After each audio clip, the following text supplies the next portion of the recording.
बिस्मिल्लाहिर्रहमानिर्रहीम। अस्सलामुअलैकुम। आप देख रहे हैं 1/1 न्यूज़ HD। अहम खबर से आगाह करते चलें। थाना बटाला कॉलोनी के इलाका चौकी शालीमार गंदे खूह के करीब डाकुओं का पुलिस के साथ मुकाबला। तफसील के मुताबिक पुलिस को 15 पर वारदात की कॉल मौसूल होने पर बटाला कॉलोनी पुलिस पार्टी हमरा SHO राय आफ्ताब वसीम वारदात जाए वक़ुआ पर जाते हुए गंदे खूह के करीब पहुंचे तो डाकुओं और पुलिस का आमना सामना हो गया। पुलिस कर देखकर डाकुओं ने फायरिंग शुरू कर दी। पुलिस की जवाबी फायरिंग पर एक डाकू अपने ही साथी की गोली लगने से हलाक हो गया और दूसरा डाकू अंधेरे का फ़ायदा उठाते हुए मौका वारदात से फ़रार होने में कामयाब हो गया। हलाक होने वाले डाकू की शनाख्त अंसर वल्द वारस चक नंबर 167 गाफ बे सदर समुद्री का रिहायशी था।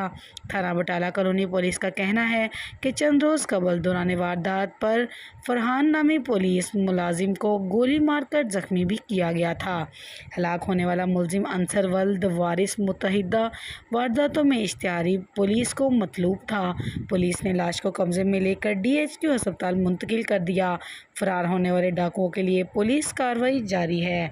मज़ीद ऐसी खबरों से बाखबर रहने के लिए देखते रहिएगा हमारा चैनल 1/1 न्यूज़ HD। ताज़ा तरीन अपलोड्स की नोटिफिकेशन हासिल करने के लिए हमारे चैनल को सब्सक्राइब करें और साथ में दिए गए घंटी के निशान को दबाना ना भूलें।